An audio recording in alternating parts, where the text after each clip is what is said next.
queria primeiro apresentar nossas convidadas aqui de hoje para o debate, depois eu vou fazer uma rápida introdução sobre a mostra, sobre o Aconfrá, e passar a palavra a Kenia e a Ângela. E depois a gente vai ter um tempinho ainda para perguntas, tá? Ângela Preston é professora da Universidade Federal de Pernambuco, fez estágio sênior pós-doutoral na Universidade de Southampton, na Inglaterra, tem doutorado em Teoria Crítica pela Universidade de Nottingham, na Inglaterra, e mestrado em Teoria Literária pela UFPR. É autora dos livros Cosmopolitismos Periféricos, de 2012, e Utopias da Frivolidade, de 2014. Seus escritos sobre cinema, mídia e literatura apareceram em livros e periódicos, incluindo Culture of the Cities, Visualidades Hoje, Devires, La Fúria Humana e Contracampo. Kenia Freitas pós-doutorando do programa de mestrado da Universidade Católica de Brasília, doutora em Comunicação e Cultura pelo UFRJ, mestre em Multimeios pela Unicamp. Kenia é formada em Comunicação Social na Universidade Federal do Espírito Santo. Realizou a curadoria das mostras Afrofuturismo, Cinema e Música em uma Diáspora Intergaláctica, em 2015, na Caixa Cultural. A Magia da Mulher Negra, 2017, e Diretoras Negras no Cinema Brasileiro, 2017. Essas duas mostras já aconteceram? Tem uma que está... Uma que acontece semana que vem. Semana que vem. Aonde? No Rio. Qual delas, né? Diretoras Negras. Diretoras Negras no Cinema Brasileiro, estreia na próxima semana, quem estiver no Rio. Kenia escreve críticas de cinema para o site Multiplot e integra o Elviras, coletivo de mulheres críticas de cinema. Quando o Lucas e eu a gente estava montando essa composição dessa mesa, a gente pensou em Ângela, porque ela foi uma das primeiras pesquisadoras aqui no Brasil a atentar para o trabalho do Aconfrá. Ela publicou um artigo sobre a relação do teórico jamaicano Stuart Hall e o cinema, no qual ela aborda o filme, o projeto Stuart Hall, que está incluído aqui nessa mostra. O Stuart Hall e John Aconfrá e o Black Audio Film Collective tiveram um diálogo bastante fecundo na Inglaterra, nos anos 80 e 90. Depois também, na década seguinte, quando ele realiza esse filme. E a gente chamou a Kenia, decidiu convidar a Kenia por conta dessa curadoria que ela fez sobre afrofuturismo. A gente queria que a gente convidou ela para falar sobre isso. Inclusive, o filme que nós acabamos de assistir foi exibido. Não foi? Eu pensei que tinha sido. Bom, mais rápido, imediato. Acho que sim, eu não sei se esse filme é inédito, se passou em festivais. Os filmes do Aconfrá são muito poucos conhecidos no Brasil. Essa retrospectiva é a primeira dele, do cinema dele na América Latina. Era uma lacuna muito grande, assim, e a gente está muito feliz porque por essa mostra está acontecendo. A mostra se encerra em São Paulo na segunda-feira, aqui em Brasília ela vai até o dia 10 e chega ao Rio de Janeiro no início do ano que vem, em fevereiro. Um outro detalhe sobre as nossas convidadas é que elas duas são as duas autoras que nós convidamos para escrever textos inéditos a serem incluídos no catálogo. Então, Brasília tem o privilégio de ter as duas autoras que a gente escolheu para publicar trabalhos inéditos no catálogo da mostra. O catálogo já está disponível online e ele deve chegar aqui em Brasília no dia 4, na segunda-feira. E vocês podem conseguir pegar o catálogo trocando ele por 4 ingressos. Tá?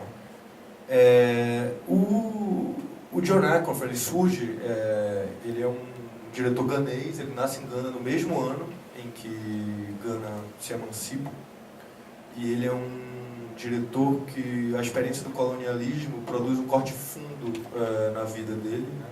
Os pais dele eram ativistas que estavam envolvidos no desenvolvimento do primeiro experimento de socialismo africano, liderado por Kwame Nkrumah, na Jamaica. E esse experimento ele sofre um golpe de Estado em 1966, golpe de Estado em que há evidências fartas de que houve participação do Reino Unido e da CIA, e a família do Aconfrey migra à Inglaterra em 1966, quando ele tinha ainda 10 anos, cerca de 10 anos. E essa meditação sobre essa experiência ganesa, sobre as ramificações do colonialismo na atualidade, perpassam toda a obra dele. Um filme especial, isso é muito forte, O Testamento, de 1988. Eu acho que, como a gente viu esse filme, eu estava pensando, ele fala sobre o ladrão de dados. Eu acho que essa figura do ladrão de dados, de alguma forma, ela pode ser... O próprio Aconfrey, o trabalho dele, ele faz um cinema de apropriação. Ele próprio opera como uma espécie de ladrão de dados. Os filmes dele são filmes que canibalizam um repertório muito vasto e muito heterogêneo de referências, né? São filmes que sempre têm uma tendência à citação, citam compulsivamente uma série de outros autores, de outros pensadores, escritores, cineastas. Então acho que o Aconfrey atua também. Outra coisa que esse filme, de alguma forma, talvez ele expresse uma das características mais definitivas, definidoras do cinema do Aconfrey, é que é um filme... Esse filme é uma espécie de palimpsesto temporal, né? Tem um viajante no tempo que está vendo o futuro para buscar para fazer uma busca arqueológica, buscando essa tecnologia secreta. E eu acho que os filmes do Aconfrey, em geral, todos eles, de alguma forma, colapsam passado, presente e futuro, né? São filmes que desobedecem à ideia de tempo cronológico e transitam muito livremente por uma série de espaços temporais. E eu acho que, antes de passar a palavra a Kenny e a Ângela, eu acho que um dos detalhes também que eu acho que vale a pena mencionar em relação ao trabalho do John Aconfrey é que é difícil pensar em um outro cineasta que acompanhe os deslocamentos geográficos e temporais da diáspora africana numa escala tão vasta como ele faz, né? Ele tem uma série de filmes dedicados a intelectuais negros importantes. Ele tem 2 filmes dedicados a Martin Luther King, um filme dedicado ao Stuart Hall, um filme dedicado ao Malcolm X. Ele tem várias experimentações com imagem de arquivo que discutem, sobretudo, os fluxos migratórios que chegariam à Inglaterra no pós-guerra, que definiriam a atual composição multiétnica daquele país. Então é um artista para quem que pensa a diáspora africana de uma perspectiva transnacional muito vasta. Eu acho que é difícil para mim pensar num outro cineasta que seja tão ambicioso no olhar dele sobre a diáspora africana. Antes de eu passar a palavra para elas, eu queria só lembrar um outro detalhe. A gente tem uma sessão especial com o filme Borderline, que é um clássico de vanguarda do cinema silencioso britânico. Paul Robson, um ator icônico do renascimento do Harlem.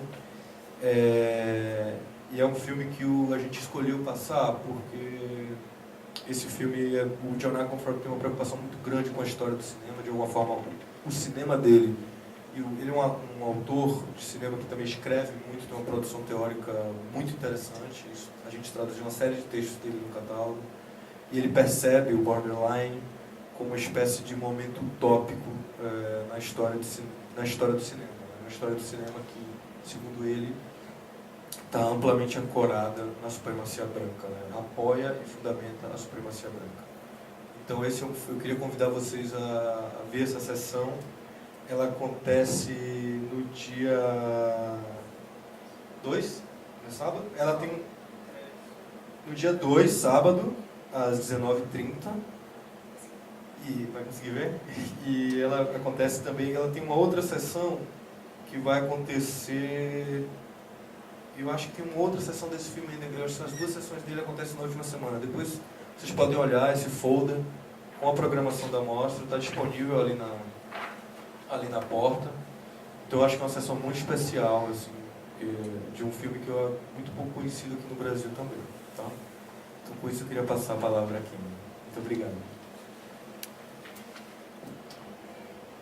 Boa noite a todas e todos.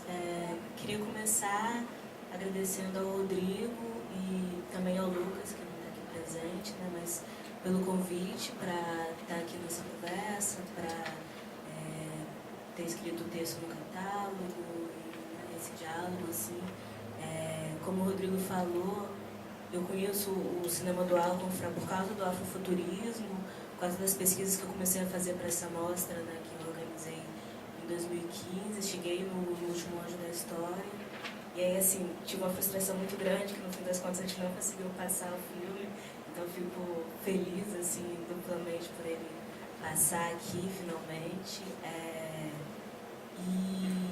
E aí, assim, e acho que muito importante também, né, que é uma coisa que o Rodrigo já falou aqui, é esses textos do Alconfrá e do Blackout Film Collective terem sido traduzidos e não só esses filmes estarem circulando, mas essa bibliografia ficar pra gente também, né? Quando a gente pensa isso que o Alconfrá fala, de como, né, o cinema, e normalmente a história do cinema, a teoria do cinema que a gente aprende aqui no Brasil, que a gente vê, é uma história de cinema branca, é uma história de cinema da supremacia branca.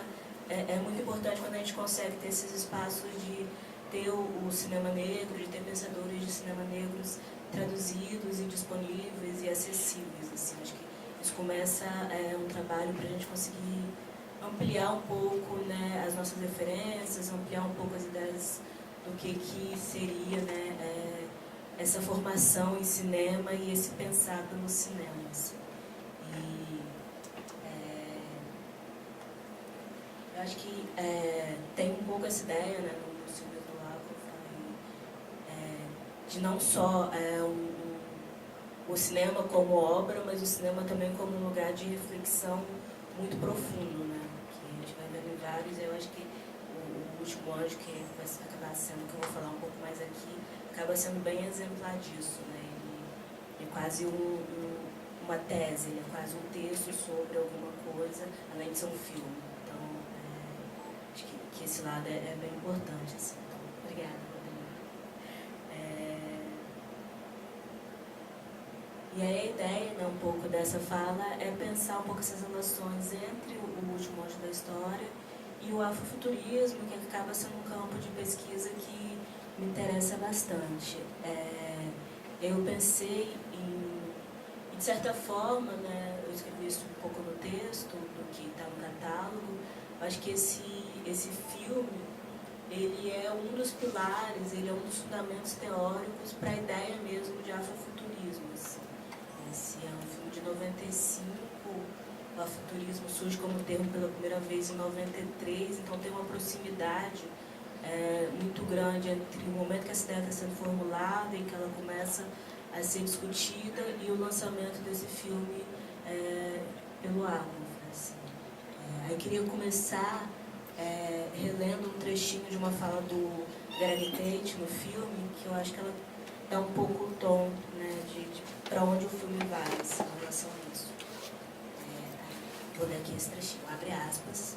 A forma em si, as convenções da narrativa em termos de como lidar com a subjetividade, o foco em alguém que está em desacordo com o aparato de poder da sociedade e cuja profunda experiência é a do deslocamento cultural, alienação e estranhamento. A maioria dos contos de ficção científica lidam com como o indivíduo deve lutar contra essa sociedade e circunstâncias de deslocamentos e de alienação. E isso praticamente resume a experiência massiva da população negra na pós-escravidão do século XX. Fecha aspas, né? Ele fala isso nessa entrevista. E eu acho que essa afirmação do Tate, ela é bem precisa em tentar relacionar duas coisas, né, que o filme também passa por aí. Que são a codificação da ficção científica, a codificação da ficção especulativa, como essa forma de narrativa, em que normalmente você está falando de formas de resistência em sujeitos que estão, ou coletivos que estão lutando contra um aparato repressivo estatal, e a própria experiência negra que, né, diaspórica que se baseia nisso, né? Se baseia em ser uma experiência de resistência, uma experiência de tentar resistir à violência do Estado, tentar sobreviver à escravidão, enfim, sempre essa ideia, né, de que a própria existência é uma luta. E aí essas duas ideias ficam muito imbricadas. E aí eu acho que mesmo que nem sempre, né, a ficção científica seja a chave do cinema do Aconfrey, tem esses filmes que o Rodrigo falou, né, que de fato vão para um lugar mais da ficção, acho que mesmo em outros filmes em que ele está trabalhando esse deslocamento diaspórico, essa experiência, né, que parte da própria experiência de vida dele, de alguém que, né, foi muito criança ainda de Gana para a Inglaterra e que viveu toda essa experiência diaspórica negra ali na Europa. Então, nesses filmes em que ele fala disso, como Nove Musas, como as canções de Harif, você tem sempre essa ideia dessa alienação, desse deslocamento e desses sujeitos ou sujeito negro como um elemento deslocado, né? Como um elemento quase alienígena naquele espaço. Pensando em Nove Musas, você tem aquela figura de casaco amarelo que... Ele está de casaco amarelo? Esse aqui. Às vezes ele está de casaco azul, mas o casaco amarelo é o mais, né, cheguei, assim, e que vagueia nesse lugar gelado enquanto se conta aquela história do deslocamento da diáspora negra e junto com, né, a Odisseia de Ulisses, e é um conto sobre, né, é um filme que passa por essa ideia, né, de você ser um estranho, de você não estar conformado e não pertencer. E aí eu acho que de certa forma você volta, né, você fecha um pouco essa ideia de que para onde a ficção científica, a ficção especulativa vai nessa frase do Greg Tate. E aí, né, existe, né, a partir dessa frase do Tate, que é uma ideia que também o Delany fala, que o Kodesh fala no filme, essa ligação direta, né, entre essa experiência das populações negras e essa ideia de abdução alienígena mesmo, né? Como você pode pensar a experiência da escravidão, ou as experiências do deslocamento diaspórico, em que você apaga os elementos culturais, em que você tem que se desconectar da língua, em que muitas vezes você tem que se desconectar do núcleo familiar e da comunidade para se adaptar a um outro ambiente hostil. De certa forma, isso pode ser lido, sim, como um conto de abdução alienígena, né? Que você tem uma experiência radical com outra cultura e uma experiência que muitas vezes passa pela violência e pela não opção. E aí, às vezes, até quando passa pela opção, é uma opção muito forçada, né? E aí, eu acho que outra coisa que a gente vê um pouco, né, nesse cinema do Aconfrey é que ele é feito, né, ao mesmo tempo, né, eu acho que um pouco isso que o Rodrigo falou, de pensar, ele trabalha muito com essas imagens de arquivo e nunca de uma forma totalitária. Ele está sempre trabalhando com o arquivo como um fragmento que não vai se fechar, né? Você não consegue voltar a esse passado, você não consegue voltar a essa experiência cultural que foi perdida de uma forma completa. Você só pode acessá-la de alguma forma como uma fabulação, como vários fragmentos que vão contar uma outra história, mas que sempre vão ficar numa ideia de que não se fecham, né? O ciclo fica sempre aberto.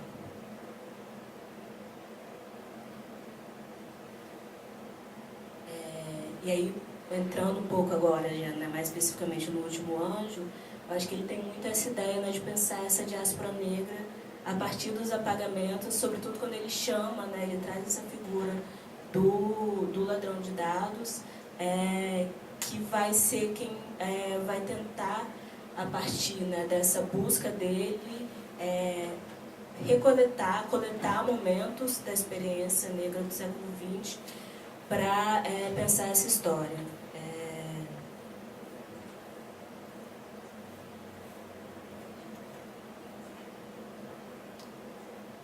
E aí, antes também de entrar no filme, falar um pouquinho de onde vem o afrofuturismo e que eu acho que, né, ajuda um pouco a conversa também, porque tem a ver com isso. O afuturismo aparece pela primeira vez num texto do Mark Derry, de 93, e aí é bem curioso, porque o que o Derry está pensando, da onde, né, ele é um pesquisador branco dos Estados Unidos, e ele pesquisa internet, cibercultura, um pouco cultura pop, e o que interessa a ele, né, quando ele vai escrever esse texto, que chama Black to the Future, né, que seria a cidade negro para o futuro, mas brincando com esse Back to the Future, de volta para o futuro, o que o Derry se pergunta nesse texto primeiro é se, de fato, né, como o Gravitate afirma, e a experiência negra diaspórica, a experiência da escravidão e a experiência pós-escravidão de resistência é algo que perpassa muito dos códigos da ficção científica, por que você tem tão poucos negros nos Estados Unidos que escrevem ficção científica? Então, ele começa pensando a partir dessa ausência, e aí ele vai chamar 3 pesquisadores, né, o Gravitate, que aparece aí no filme, o Delany, que também aparece no filme, que é um escritor, Samuel Delany, e a Tricia Rose, que é uma professora, para tentar, os 3 negros, né, para tentar colocar essa questão, né, por que não existiriam, ou existiriam tão pouco, já que o Delany e a própria Octavia Butler, que aparece aqui no filme, são escritores negros de ficção científica norte-americanos, mas por que existiriam tão poucos? Por que esse campo estaria também dominado por escritores brancos e normalmente homens? E aí nesse texto, o Derry, junto com as pessoas que ele entrevista, né, com o Delany, com o Tate e com a Rose, eles levantam 2 perguntas que eu acho que também ajudam a gente a pensar o filme. A primeira é como é que, sendo essa a experiência diaspórica negra, ele está pensando muito na experiência dos Estados Unidos, né, dos negros dos Estados Unidos, nesse texto especificamente. Mas, sendo a experiência dos negros nos Estados Unidos pós-escravidão, marcada por esse passado que foi apagado, por essa falta de conexão cultural original a partir do que foi a tecnologia da escravidão e desse apagamento proposital do Estado e da sociedade, e as populações negras estarem o tempo inteiro tentando remontar esse passado, tentando buscar uma origem. Seria possível pensar, ainda assim, em construir um futuro?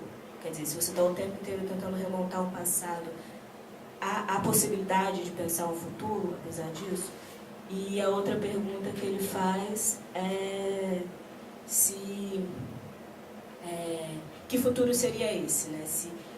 Quando a gente vai pensar, e aí ele, mais uma vez, está pensando muito a partir da produção narrativa dos Estados Unidos. Se você já tem toda uma ideia de futuro que está posta por Hollywood, que está posta pela tecnologia, que está posta por essa ideia desse futuro clean, desse futuro asséptico, desse futuro em que não tem negros, seria possível disputar essa ideia de futuro? Seria possível pensar em outras ideias de futuro que não fossem essas? E aí eu acho que uma das coisas que o Último Anjo ajuda a gente a responder é já essa primeira pergunta, né? Porque, e aí nisso eu acho que é uma obra extremamente afrofuturista e ao mesmo tempo é uma característica que perpassa os filmes do Acrofa, como o Rodrigo falou, que é essa ideia de que a temporalidade não é uma temporalidade linear. Então você tem esses ladrões de dados, que, né, a trama do filme seria essa, esses ladrões de dados que vai voltar, que está no futuro em relação a gente, que vai voltar agora, né, para um lugar que seria contemporâneo, mas ele volta para o passado dele, e ele tem que desvendar esse passado, ele tem que desvendar todo o século XX para conseguir uma chave para esse futuro, né, para conseguir uma resposta para o futuro que ele quer. Então existe essa ideia de que a chave para se pensar uma continuidade, a chave para se imaginar outras coisas, está também nessa reconstrução e revisita do passado. E, de certa forma, isso está nesse filme, está em outros filmes do Acrofa, como o Rodrigo falou um pouco disso. E essa ideia é extremamente afrofuturista, assim, de você não pensar uma linearidade das narrativas. E aí, né, normalmente a gente pensa, né, o afrofuturismo como essas narrativas de ficção especulativa, né, que podem ser fantasia, que podem ser ficção científica, que pode ter uma origem na mitologia africana, em vários formatos diferentes, no cinema, né, na literatura, na música, nas artes plásticas, enfim, no formato que se quiser de arte. E a gente tem muitas ideias, porque tem o futurismo no nome, que necessariamente seriam narrativas que estariam pensando, inventando um futuro.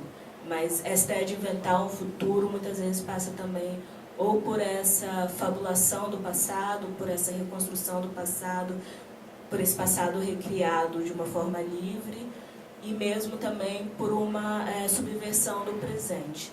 Então, como os contos de ficção especulativa, como as narrativas de ficção especulativa normalmente trabalham, né? Não é só uma ideia de futuro, mas é uma ideia desses tempos que se atravessam e de não se ter uma linearidade, essa relação de causa-consequência entre, né, esses três tempos, né? Os três tempos atuam de uma forma muito mais coligada, como eu acho que acontece nos filmes do Alconfra, do que de uma forma separada, do que de uma forma não dialogada.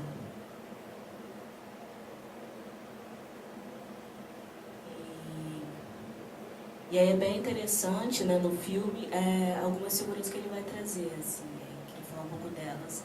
A primeira é essa, né, do Mothership Connection, da conexão nave-mãe, e de certa forma o filme vai passar e vai reconstruir ali de uma forma um pouco breve três pilares, três músicos que são considerados pilares do afrofuturismo, né, que primeiro é o George Clinton, que aparece aí no filme, e que é, né, o músico que com o Funkadelic faz, com Parliament, né? Com Parliament, o Mothership Connection do Parliament, vai lançar esse disco chamado Mothership Connection, que aparece aí no filme, e que, né, tem essa figura desse homem negro, desse âmbito de uma nave espacial.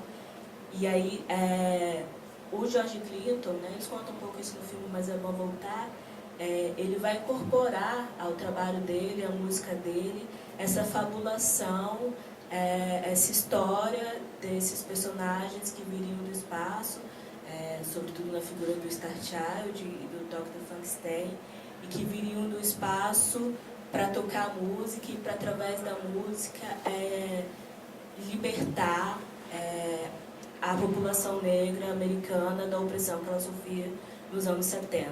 Então, ainda que existe uma mensagem política ali, ainda que nem seja, né, um grupo que se considera necessariamente um grupo de ativismo político, mas tem essa ideia, né? Essa narrativa é uma narrativa de libertação. E eu acho que o que também era mais subversivo e político era essa ideia de que os próprios shows do Parliament tinham, né, essa nave espacial no meio do palco, e tinham todos esses personagens travestidos ali de figuras espaciais, de uma maneira às vezes um pouco tosca, de uma maneira um pouco improvisada, mas com muitas luzes e muitos brilhos, para contar essa narrativa espacial e para pensar essa figura e essa libertação negra a partir de outras chaves, né? Então, uma frase bem interessante do Clinton, quando ele diz: eu pensei no disco voador porque eu queria pensar em levar as pessoas negras para onde elas ainda não tinham chegado. Então, mesmo essa ideia de pensar futuros improváveis, de pensar futuros naquele momento que ele vai fazer o disco, quase impossíveis. E a segunda figura, né, o segundo pilar, que aparece aí um pouco no filme, é o Sun Ra. E o Sun Ra é um jazzista americano também. Ele nasce, acho que em 1914, e a partir de mais ou menos dos anos 40, né, ele nasce com o nome de, deixa eu ver, eu coloquei aqui, Blunt, né, no Alabama. E aí, a partir dos anos 40, ele vai mudar de nome, ele vai dizer que ele se chama Sun Ra, que ele foi abduzido, que ele foi para Saturno e que ele voltou para a Terra para, através da música dele, através do jazz que ele tocava, também libertar a população negra americana das opressões, assim. E aí o Sun Ra, diferente do George Clinton, ele nunca sai do personagem, né? Ele tem essa fabulação de quem ele é e de quem ele se torna, que é a própria persona quem ele se torna. Ele é o Sun Ra, ele é essa pessoa que foi abduzida, essa é a história dele, a narrativa que ele vai contar até morrer. Então, não é só um personagem que ele vai usar e que vai sair como o Clinton faz, mas é uma persona que ele adota. E aí muito, né, no filme aparece um pouco, inspirado nessas mitologias egípcias, inspirado nessa ideia, né, de toda uma tradição de ancestralidade africana que já tinha existido e para a qual era necessário retornar. Ir para o espaço era uma forma de retornar isso. E por fim você tem o Lee Scratch Perry, que, né, é esse jamaicano, é um dos fundadores do dub, é uma figura importante do reggae e que, né, durante muitos anos vai ter a Black Arca dele, que também funcionava, né, a partir de várias mitologias aí muito mais etíopes, né, que o Lee Scratch Perry usava, mas também como um espaço, né, quase uma nave espacial de criação musical livre. Eu acho bem curioso, eu acho que talvez a partir disso a gente consiga responder a segunda pergunta, né, que o Darwin coloca, seria, né, como imaginar futuros diferentes dos futuros já traçados. Que o Código Oxum, que também aparece bastante no filme, né, que é o pesquisador do filme, é uma pessoa ligada de alguma forma à produção ali do Aquafa, ele vai falar, né, ele vai pensar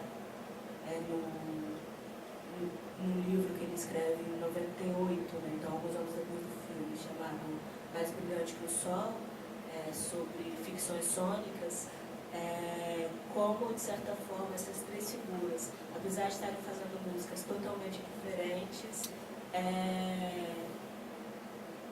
criam tipos musicais que são possíveis, que são imaginários, e que não é a música negra tradicional, né? Quer dizer, não é a música negra nem na performance do palco, não é uma música negra reproduzível, é uma música negra muito baseada no lugar do sintetizador, do eletrônico, do tecnológico e no estúdio, né? Nessa tecnologia como um elemento fundante, que aí é uma coisa que depois vai para o Techno de Detroit, que vai para uma série de outros movimentos que vão estar muito ligados ao futurismo. Mas como, de certa forma, os três já pensam, né, numa música impossível, imaginária, e que para mim tem muita ligação com o que é esse futuro do afrofuturismo, o que é essa ideia que está sendo disputada. É isso, não é algo que já existe, né? É muito a partir dessas ideias do improvável, do imaginado, quase do impossível que esses três artistas criam, que de certa forma eu acho que ainda ficam como horizontes, né, afrofuturistas.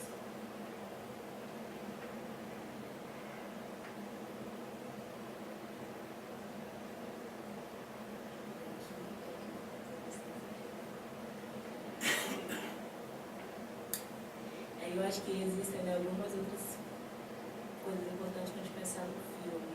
De certa forma, essa figura do ladrão de dados, né, em que, aí, mais uma vez, ele aparece um pouco como uma figura dobrada no filme, né, que primeiro ele aparece a partir dessa ideia de alguém que veio do futuro, né, e que está ali, quando ele aparece com aqueles óculos escuros e tal, e teria quase que, né, uma figura dobrada que seria, já quando ele aparece com aquelas roupas claras, numa paisagem devastada do presente. E aí você tem, né, de certa forma, essa passagem de um personagem para outro, que é muito fluida no filme e que vai contando essa história, né, esse deslocamento entre o passado e o futuro de uma maneira livre.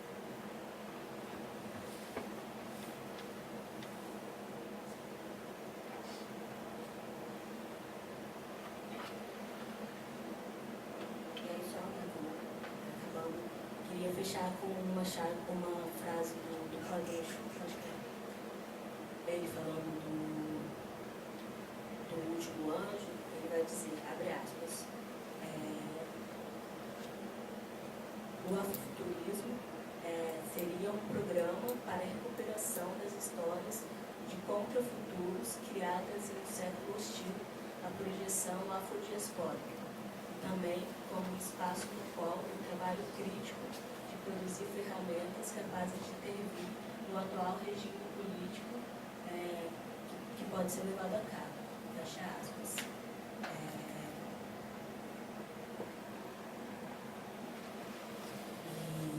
E aí, de certa forma, né, o texto, né, o filme, desculpa, ele seria, né, uma exposição, ainda no Exu, né, uma elaborada exposição da convergência de ideias que formam o afrofuturismo.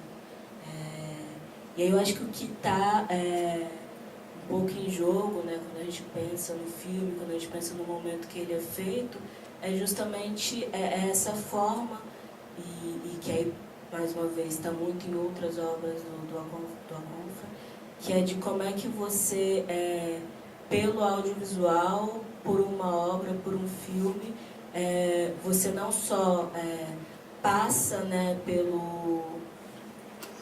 por uma parte mais documental, quer dizer, por aquelas entrevistas que criam toda uma rede teórica para o que ele quer dizer, mas como também a própria narrativa do filme, quando ela vai para esse momento mais ficcional, e quando o filme se amarra através dessa chave do ensaio, né, que quer dizer, o filme vai sempre de uma ideia para outra, né, ele não, a ficção e o documentário se encontram aí porque o filme trabalha pelas ideias, porque se fala Mothership Connection e alguém fala George Clinton, e aí o George Clinton aparece e de repente aparece os astronautas da NASA, e aí aparece o astronauta da NASA fala da África, e aí você aparece a África. Então, quer dizer, você tem essa conexão pelas ideias e por essa trajetória. E então, assim, voltando, como é que o filme vai amarrar não só uma parte teórica do afrofuturismo, mas também uma obra artística em si, um filme que em si é afrofuturista a partir desse tipo de montagem, desse tipo de conexão e desse tipo de proposição temporal que ele faz. Então, acho que era isso. Obrigada.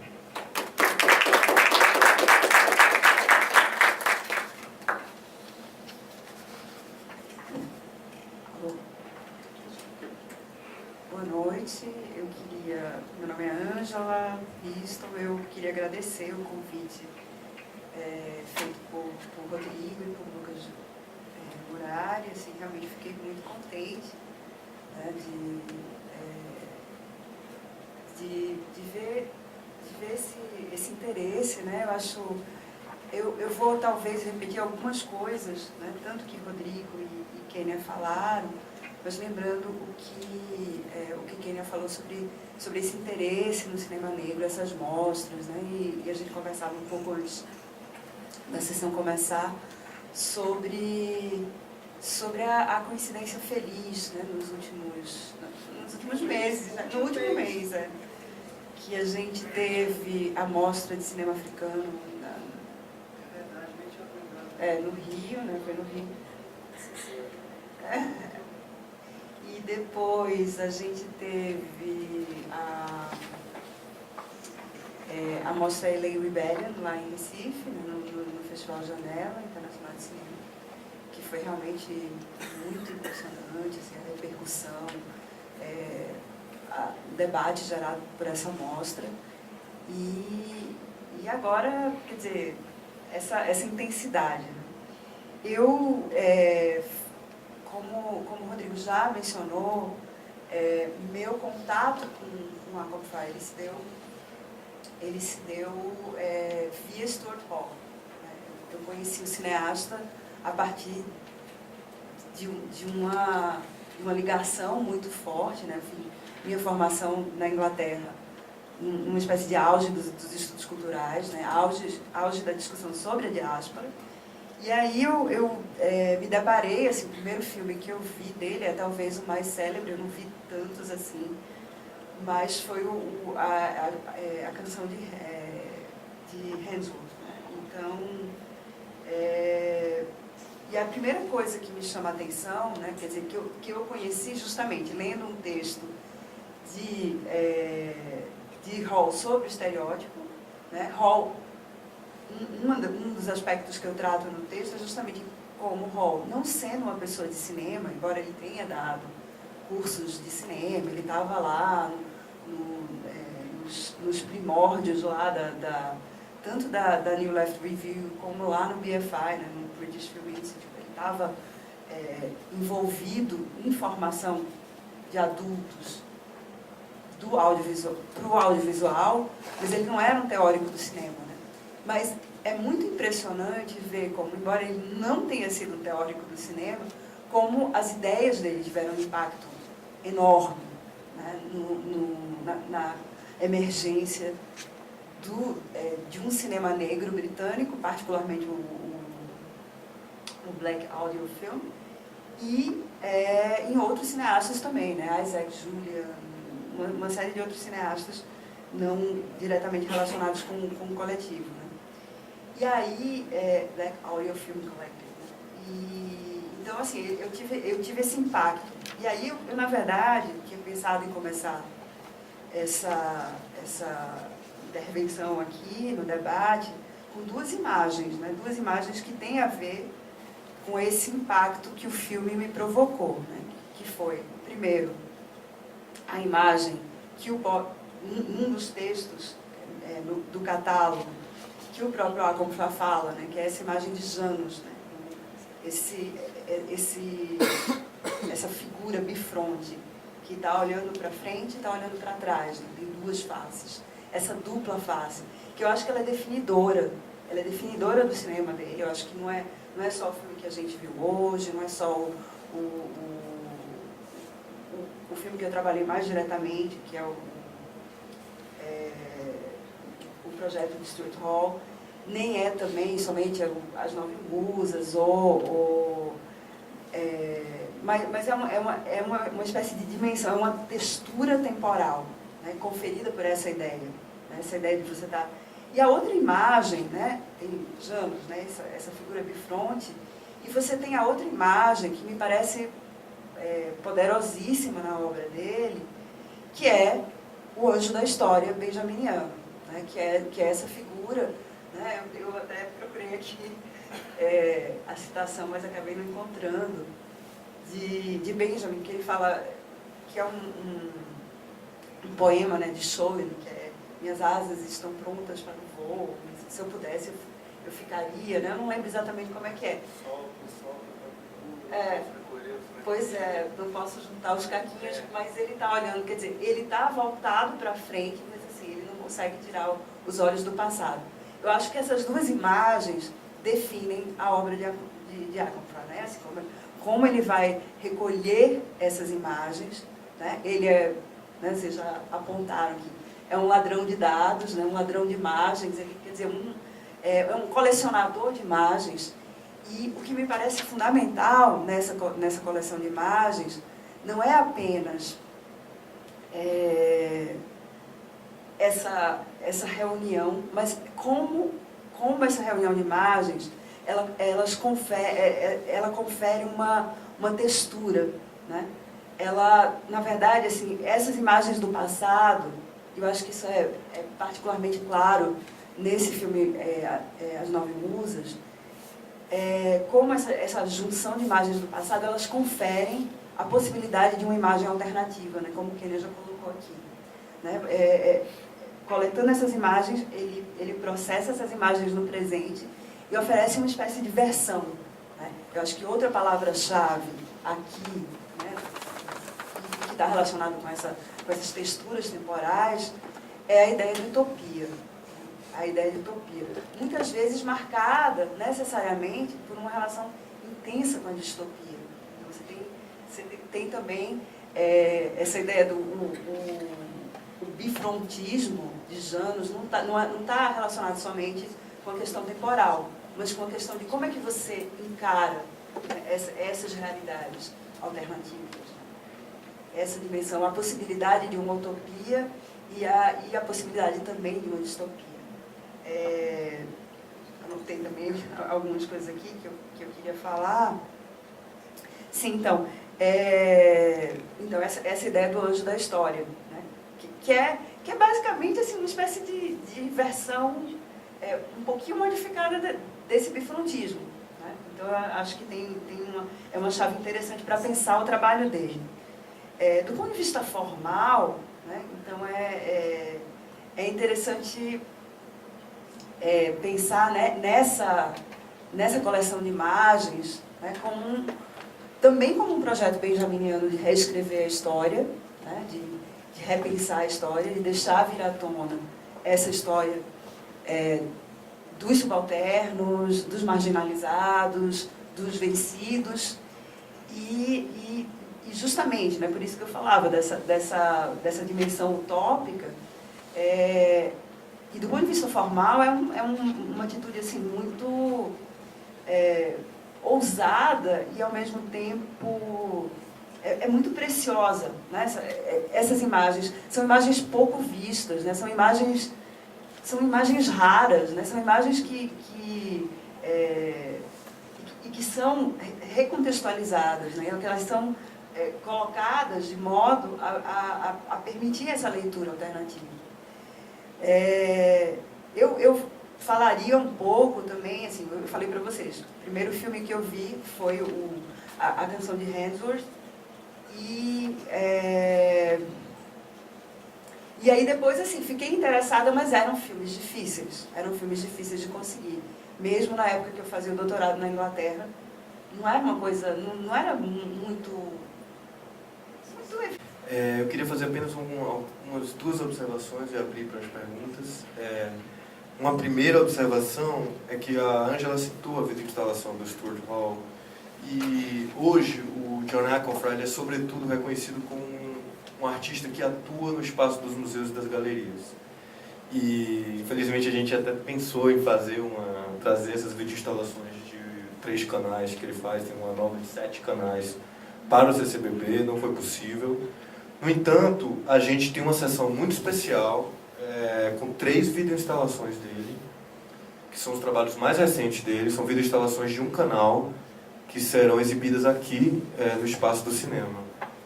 As videoinstalações são Peripeteia, Trópicos e Tudo que é Sólido. Elas serão exibidas no sábado, às 5h30, e no domingo, às 5h30 também. Então são sessões muito especiais de trabalhos inéditos do Aconfrey que não passaram aqui no Brasil, que para vocês terem uma ideia da produção mais recente dele. Uma outra observação que eu lembrei enquanto eu ouvia a fala de vocês é que numa entrevista o John Aconfrey fala, e o John Aconfrey tem essa relação muito... ele sente decidir ser possuído por essas imagens do passado, né? Por exemplo, o Peripeteia, uma dessas videoinstalações, ele parte de 2 retratos do Albert Dürer, o artista alemão do século XVI, que são 2 retratos de 2 negros, que são considerados por alguns historiadores uma das primeiras representações de negros no Ocidente. E ele parte desses 2 retratos, ele se sentia possuído por esses retratos, ele diz isso, e ele faz uma especulação ficcional sobre aquelas vidas nessa videoinstalação, né? Então, o retorno do Aconfrey, essas imagens do passado e as imagens de arquivo, é sempre imbuído de um impulso de intervir no presente e de tentar vislumbrar futuros alternativos. Então ele tem uma fala que eu acho que sintetiza muito isso, esse impulso dele, que de alguma forma dialoga com o que vocês falaram hoje aqui, que ele diz o seguinte: cada imagem é uma súplica por um futuro. Então ele está sempre pensando muito nesse espaço de um possível futuro compartilhado, utópico, e essa chave que você falou do futuro do pretérito benjaminiano é perfeita para definir o cinema dele, né? Ele está sempre olhando para experiências pregressas, frustradas, e pensando o que é que resta daquilo ali e qual é aquilo que resiste, que permanece latente naqueles passados, que pode orientar uma tentativa de gerar novos futuros, né? E uma última informação que eu queria trazer, que é uma informação muito valiosa em relação a esse diálogo entre o Stuart Hall e o John Aconfer e o Black Audio, foi que o Cobina Messer, o professor da Universidade de Yale, que a gente trouxe para cá, ele fez uma palestra aqui na terça-feira, ele é um discípulo do Stuart Hall. E ele me contou que quando o Canções de Handsworth, que é esse filme que a Ângela citou, talvez seja o filme mais conhecido dele, é um filme de 86, e é um filme que lança o coletivo. E esse filme foi eleito até pela Silent Sound, pela revista, um dos 50 maiores documentários da história. É um filme que vai ser exibido ainda aqui na mostra. E o Cobina Messer me falava que quando eles estavam finalizando o filme, na sala de edição, o Aconfer e a equipe do Black Audio entraram em crise. Eles não estavam meio desnorteados sobre o que seria, qual encaminhamento eles poderiam dar para finalizar o filme. E eles convidaram o Stuart Hall para a sala de montagem, e o Stuart Hall foi muito frontal com eles, colocou o que vocês querem fazer, para onde vocês querem levar isso, o que vocês querem dizer. Então, de alguma forma, o dedo do Hall está ali de alguma forma, há uma espécie de intervenção, a presença dele está na constituição daquele filme, que foi uma obra seminal do coletivo. Mas eu queria agora abrir para perguntas, a gente tem um tempinho. Alguém teria alguma questão?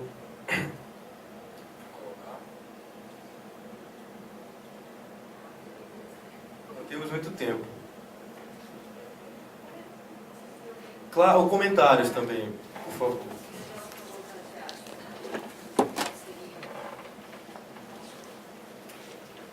Falou do conceito de diáspora. Eu acho que o Hall seria o primeiro a descentralizar o conceito de diáspora, que estava centralizado nos estudos diaspóricos na questão judaica. Né? E eu acho que ele não é o primeiro, mas eu acho que ele é o principal que faz esse descentramento a partir da discussão da diaspora do Carinho, né? E consequentemente da diaspora negra. E eu acho que o mais interessante, eu só vi 2 filmes, aquele que eu conheço do Stuart Hall, é como esse diálogo do Hall, o Aconfer e essas representações, essas discussões da diáspora e esse testamento, ele traz a discussão de diáspora o tempo inteiro, às vezes não de forma explícita, mas ao mesmo tempo representada numa vivência, né, uma discussão entre quem vai e quem fica, né? E esse ressentimento de quem fica e a culpa de quem foi, né? Que eu acho que o Hall trabalha muito isso nos textos dele. Acho que é mais ou menos isso que eu queria comentar. Que é interessante perceber o desenho desses textos, agora no texto. Só complementar mesmo, assim, pensando como não somente, né, teorizar sobre a diáspora, ou pensar a diáspora, ou filmar, ou reunir fragmentos de imagens da diáspora, mas é também, assim, partir da vivência, né, os dois com experiências muito distintas, porque Hall já foi adulto, né, para a Inglaterra e a Aconfer foi criança, mas como isso ganha uma densidade, né, que é isso, essa diáspora vivida, né? E essa diáspora em curso, porque eles também estão falando, né, assim, sobretudo esse filme, que é, assim, se vocês puderem, eu não sei se ele vai passar novamente, ele já passou, né? Mas é realmente belíssimo, né? Talvez o trabalho formalmente mais impactante de Aconfer, assim, dos que eu vi, pelo menos. E é isso, é muito visceral mesmo, né? Aí só lembrando, né? É uma diáspora vivida. Né?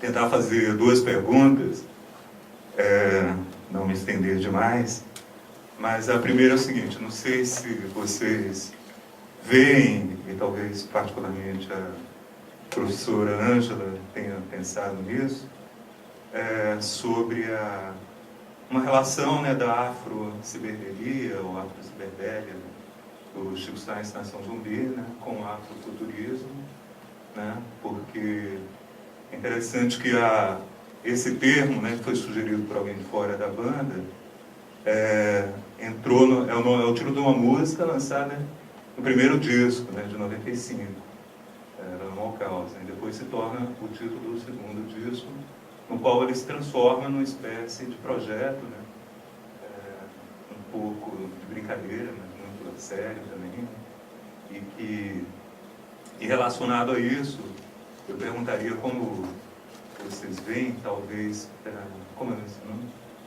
Quênia, a questão do corpo, né, dentro do afrofuturismo, porque no filme que a gente vê hoje, né, isso é uma coisa que não é muito enfatizada, né, a gente vê muito mais a informação transitando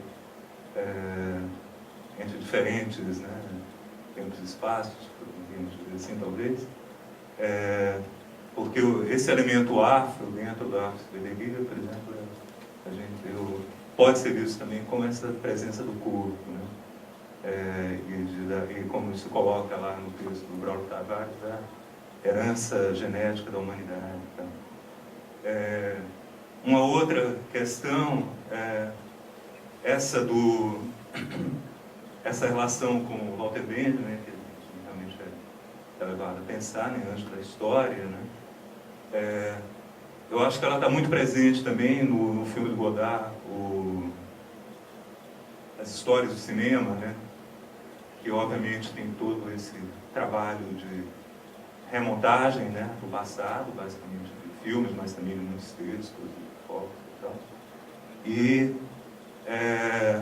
E a gente tem essa imagem benjaminiana da história como catástrofe, né, como um entulho, um desastre, uma coisa assim. E ao mesmo tempo, o que a gente vê nesse filme de hoje, e no Godard também, com diferença certamente, você tem uma projeção para o futuro que não é exatamente uma imagem do futuro, né? Tanto é que tem aquele rapaz lá que diz, não, o futuro é agora e tal. Bom, mas há um desejo utópico, né? Uma espécie de projeto, há um impulso para o futuro, né? Que não se traduz numa configuração utópica, né? Que eu acho muito positiva, né? Não tem uma espécie de forma para o futuro, né? Mas há esse impulso, né? Então, até que ponto também, né? Para o Arnold, a história é um desastre, né? Que ele se acumula e como pensar, enfim. Mas ele pensa, claro, a tecnologia é uma chave para esse futuro, talvez de uma maneira que não seja, evidentemente não é no filme do Godard, né, a não ser que a gente considere o próprio cinema, né, que também o Godard é um cara que tem trabalhado, né, sempre trabalhou com novas concepções de cinema, inclusive, nem sei se vídeo de instalação, né, assim, mas, enfim, tem semelhanças interessantes com o Arco.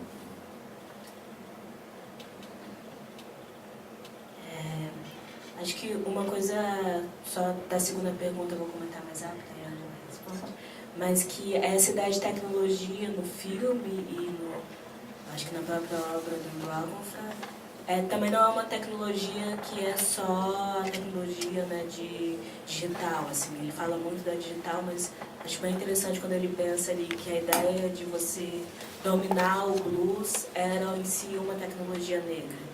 Quer dizer que a música, que aquela performance é uma forma de tecnologia. Então, quer dizer, da tecnologia não só ligada, né, a necessariamente uma tecnologia futurística digital, como tem alguma menção no filme, mas a tecnologia como uma forma de conhecimento e de produção, de codificação de conhecimento. Que eu acho que, e aí essa é a chave que ele faz entre passado e presente. Né? A tecnologia já estava no passado. E aí eu acho que isso ajuda também a pensar um pouco a primeira pergunta, né, do corpo, no afrofuturismo, porque de certa forma quando a gente pensa, né, o que se preserva na diáspora, o que se consegue se criar, o que vai se fabular a partir da arte. Uma das coisas é muito essa ideia da memória do corpo, né? De pessoas, né, escravizadas que chegam totalmente despossuídas de outros elementos e impedidas de reproduzirem os conhecimentos e a língua que tinham, mas que vão manter, que vão preservar e a partir do corpo resistir, e essas tecnologias de ancestralidade que ficam preservadas na memória do corpo e que a partir delas vão criar formas de se falar, formas de se dançar, formas de se cantar, que vão ser travestidas ali. Isso se preserva muito pela memória e por essa memória corporal. Então, acho que o afuturismo também está ligado, como ele tem toda essa ideia, né, de trazer a ancestralidade, está ligado a isso, né? Está ligado a não só uma ideia, né, tecnológica futurística, mas de como o próprio corpo vai ser uma forma de se passar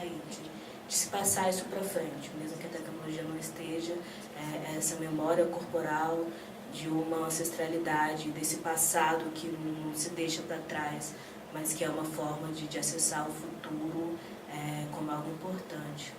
E aí eu acho que o afrociberneria tem tudo a ver com essa ideia de afrofuturismo, assim, acho que está totalmente dentro, assim, a gente conseguiu se pensar a partir daí. Vou responder rapidinho. Eu estava pensando, né? Todas as influências lá não somente do Chico Science e Nação Zumbi, mas de todo o movimento Mangue Beat, elas são marcadas por uma relação, inclusive, com esses próprios músicos, né? Esses meios heróis de Chico, de Fred 04. Todas essas figuras eram... Então, eu acho que não é coincidência. Eu acho que os meninos não conheciam a Confrase. Quer dizer, tenho certeza que eles não conheciam. Tenho certeza que eles não conhecem, porque realmente é muito pouco visto. Mas, assim, com certeza é uma espécie de ambiência mesmo, né? Eu acho que os anos 90, né, 95, 94, 95, eles estavam muito marcados por um certo otimismo mesmo, uma certa ânsia utópica, né, com relação à identidade, né, com relação ao descentramento, né, como Sofia falou. Eu acho que esse momento ele foi muito rico, né? Aí você falou da diáspora judaica, né? Essa retomada, essa diáspora, falar sobre a diáspora negra nesse momento, nos anos 90, foi porque jogava muito mais para o futuro do que eu acho que talvez toda a discussão sobre a diáspora judaica. Eu acho que aí tinha eu acho que essa ligação com a tecnologia, ela era uma promessa, né? Eu não sei até que ponto esse projeto, quer dizer, eu acho que no trabalho da Confrá segue, mas talvez um pouco menos utópico, talvez mais melancólico, mas assim, nas últimas coisas que eu vi dele. Não, mas é isso, eu acho, sem dúvida, assim, eu ia falar sobre Godard, mas eu esqueci o que eu ia falar. Mas eu acho assim que talvez, no caso de Godard,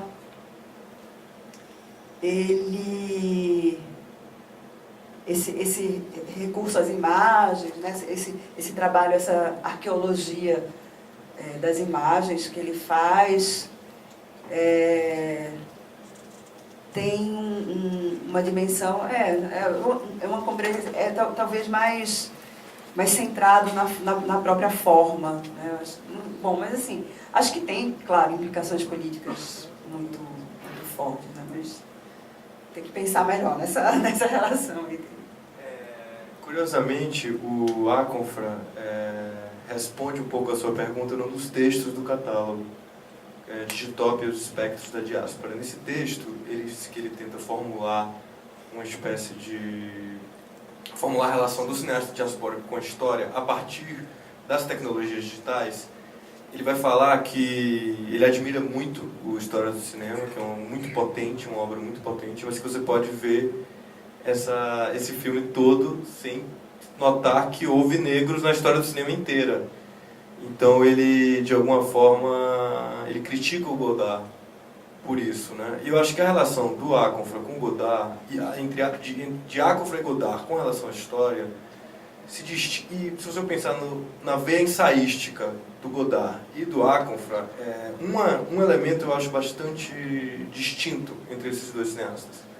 Enquanto o Aconfra parece que ele quer desaparecer nos materiais apropriados, ele não cita ninguém, ele não aparece no quadro, o Godard é muito mais narcisista, né? Ele está o tempo inteiro querendo inserir a própria história dele, a própria figura dele na história do cinema para fazer esse lamento catastrofista que é o História do Cinema. Mas eu acho que a gente tem tempo para mais uma última pergunta. Alguém gostaria de fazer uma última pergunta antes da gente encerrar? A gente já está quase no limite aqui de tempo.